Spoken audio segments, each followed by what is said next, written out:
Tu és o Cristo de Deus. Em nome do Pai, do Filho e do Espírito Santo. Amém.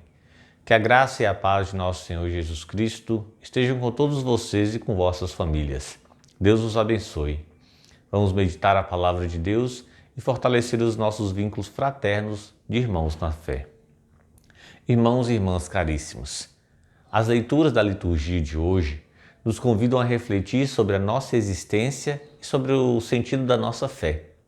Todos nós, em algum momento da vida, já parou e se perguntou sobre o propósito de existir, e o texto da leitura do Eclesiastes, bastante conhecida, vai nos dar pistas sobre essa realidade da vida, os altos e baixos da nossa caminhada e com as quais devemos aprender a lidar. E no Evangelho, vemos novamente a profissão de fé de Pedro, e que novamente nos leva a refletir: qual a experiência de fé que eu tenho com Jesus? Sou capaz de dizer quem é Jesus baseado nessa minha experiência? Pois bem, voltando à primeira leitura, nós temos a máxima que nos norteia todo o texto. Há um tempo oportuno, há um momento oportuno para tudo o que acontece debaixo do céu. A partir dessa afirmação, poderíamos até cair na tentação de dizer que estaremos fadados a um destino já escrito, sobre o qual nós não temos opção. Mas pensando no sentido desse texto sagrado, nós vemos que o autor refere-se a questões existenciais. Todos nós estamos sujeitos a vivermos todos os tipos de situações em nossa vida, alegrias e tristezas, vitórias e derrotas, choros e alegrias, encontros e despedidas. E o tempo vai se encarregando de nos apresentar todas essas situações. E como lidar com a questão do tempo, as questões inevitáveis relacionadas à nossa existência?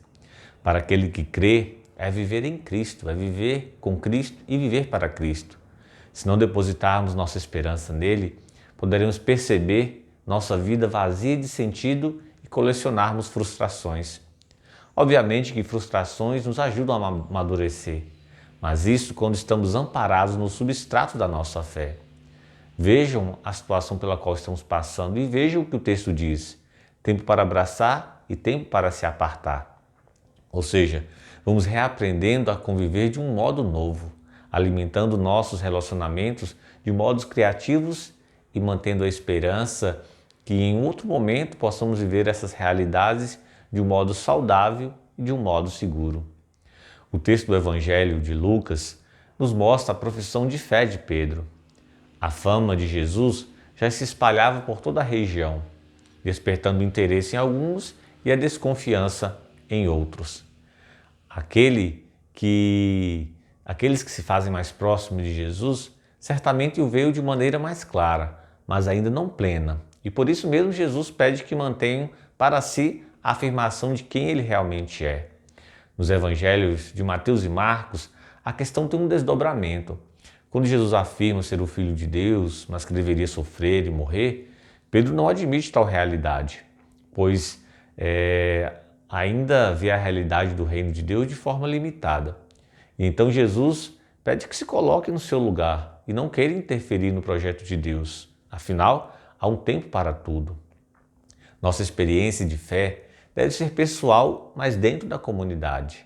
Saber dizer quem é Jesus pressupõe um caminho de amadurecimento junto dele, fazer o percurso até a cruz, pois lá se encontra o grande mistério de amor, o grande mistério de amor redentor, lá onde a sua glória se manifesta para logo mais florescer a ressurreição.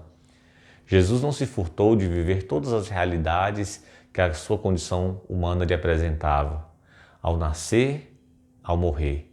E nos abre com isso a possibilidade de vivermos devotamente voltados para Deus, sem querer ser dono do futuro, que não existe, nem ficar preso ao passado, que já cumpriu seu papel.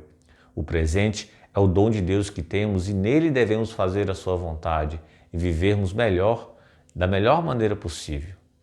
Pensando nisso, nós vamos suplicar de Maria a sua bênção, a sua inspiração, para vivermos uma experiência de amor e intimidade com Jesus, para assim construirmos relações fraternas muito fecundas, geradoras de vida, defensoras do bem, promotoras do direito e da justiça.